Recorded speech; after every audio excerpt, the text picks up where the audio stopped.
I bought a truck recently, and it has a failed engine. This led me to take many trips to the auto junkyard in Willmar, Minnesota. There are closer junkyards to where I live, but I wanted to see railroad stuff in the Willmar area. During the months of August and September, I visited a total of 5 times, although the first time I didn't have enough time to see trains. I was looking for a particular GM engine to fit in my S10. Because the junkyard is so big, I had to spend multiple days exploring and looking for the right donor. After the second visit, I narrowed the search down to a particular Chevy Cavalier and Chevy Corsica, after which I finally headed into town to see the rail yard. Here is a parked BNSF train on the west end of town, with number 6026 second out. This is one of the railroad's sad attempts at making heritage units. In particular, this locomotive commemorates the Northern Pacific Railroad. In the main yard, at the locomotive dumping ground, I saw a familiar green SD40-2. 1687 has been a Willmar regular for longer than I have been a rail fan. Behind it was a set of light power porting in for the afternoon. Leading the set is a Dash 9 with the General Electric locomotive paint scheme, followed by 2 GEVOs, SD40-2 number 1616, built in 1979 for the Santa Fe, and for my first time ever, a Santa Fe freight bonnet. After that was another GP39-2. Other notable locomotives present include a 600 series -9 silver bonnet, an H1-9, and an executive Mac. I went back to the west end of town, where the Morris subdivision begins. The reason being, there was a parked train looking to go west. However, it appeared to be waiting for something. Presently it became clear that there was an eastbound, and here it is.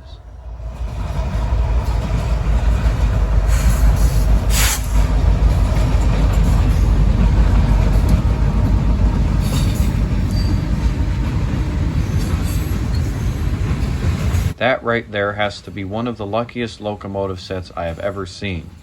Not only is there a Cascade Green SD40-2 pulling weight on a mainline manifest, but the Montana Rail Link SD70 ACE adds a huge amount of significance to this video clip.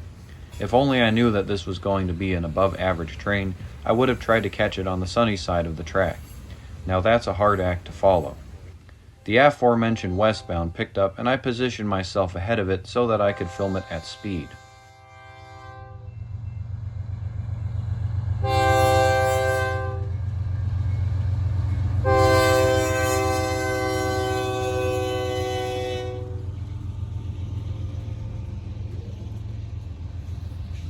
The following weekend, I returned to the junkyard and made my final decision on which fine vehicle would be donating its engine.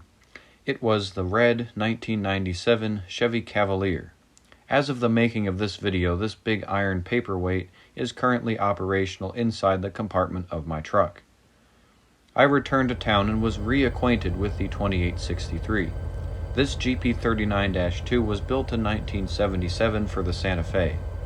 I had heard reports that between my weekend visits, this locomotive had been spotted in the Twin Cities, so it must be frequent power on the Willmar to Northtown trains. Train.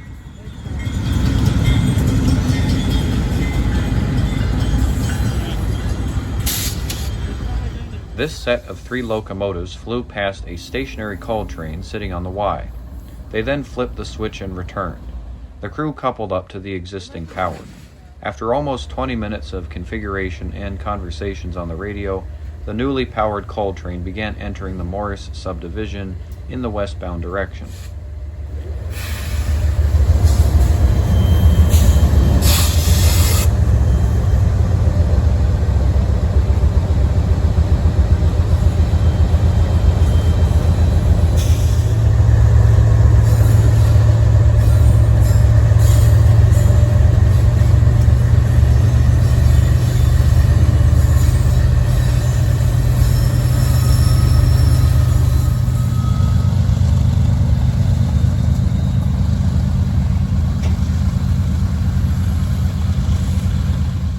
I again jumped down the road a few miles to catch the train at speed.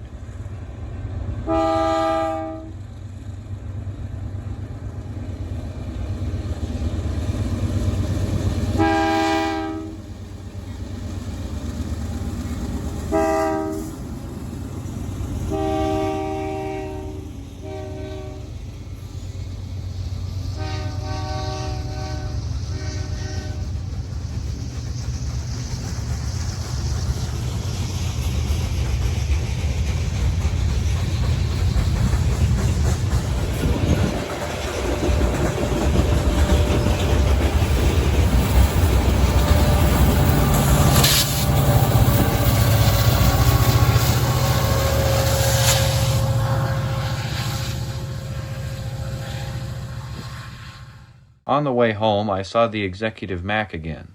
It was on a stationary train near Cottonwood, Minnesota. The head end had an NS AC 4400 C6M.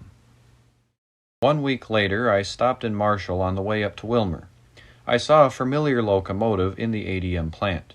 This is one of the locals that heads south out of Willmar Yard and works various customers along the Marshall subdivision. Today's power is another lucky configuration, with both sides of the BNSF family represented.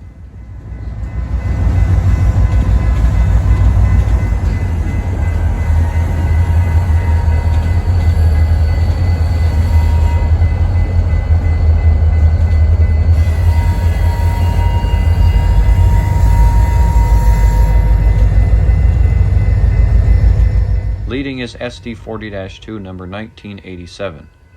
Contrary to what the number board may want you to think, this locomotive was actually built in 1979 for the Colorado and Southern. The CNS was absorbed by Burlington Northern in 1982.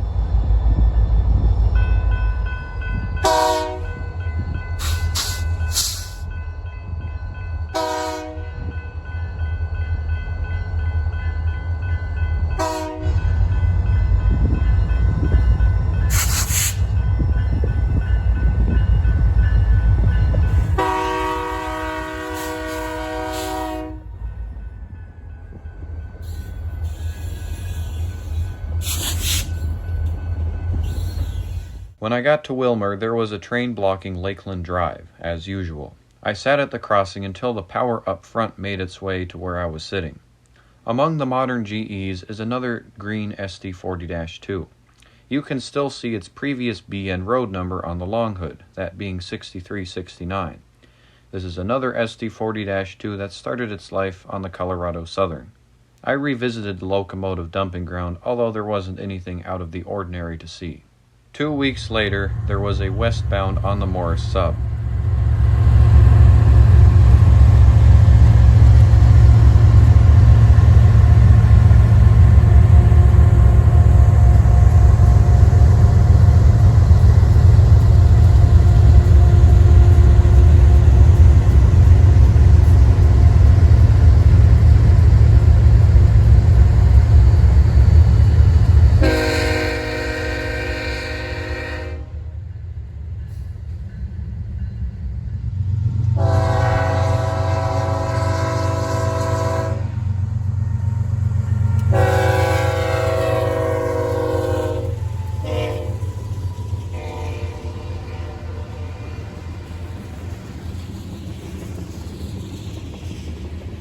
After that, there was a second westbound.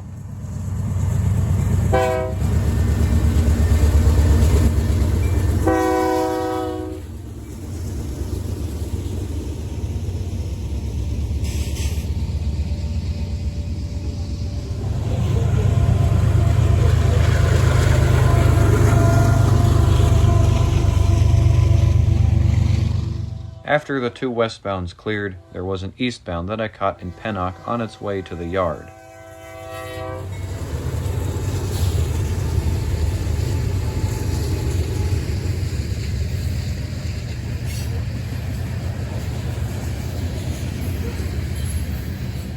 On this visit, I discovered that there is a Broadcastify receiver for the Willmar area. While the last 3 trains were passing, I was anticipating an eastbound coming on the Wayzata subdivision. The Broadcastify is able to pick up several defect detectors going in the Minneapolis direction, so I knew when it was time to get over to the east end of Willmar. I positioned myself in Candiyohi, 1 town over from Willmar. From the radio, I was able to determine that this is the daily Northtown to Willmar manifest.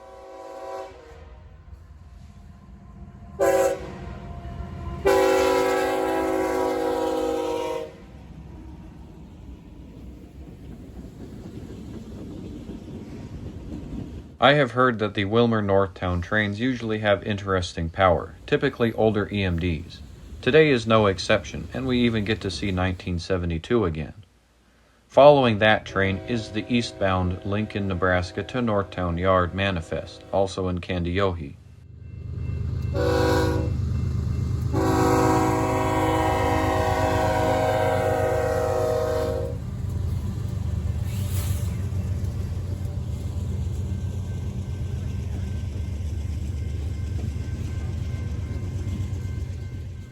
Well, that concludes my visits to Willmar, at least for now. Willmar Yard attracts some of the most interesting power. It feels unfair that I get to see the consist of the century every other train, whereas a lot of fellow BNSF foamers are stuck seeing GEVOs day after day after day. So if you're one of those foamers, I strongly recommend a visit to Willmar, Minnesota. Besides what's in the yard, if you sit down and listen to the broadcastify for a while, there are quite a few trains coming and going in the 3 subdivisions that converge in this area. Anyway, that's going to be it for this video, so I hope you enjoyed, and I'll see you in the next one.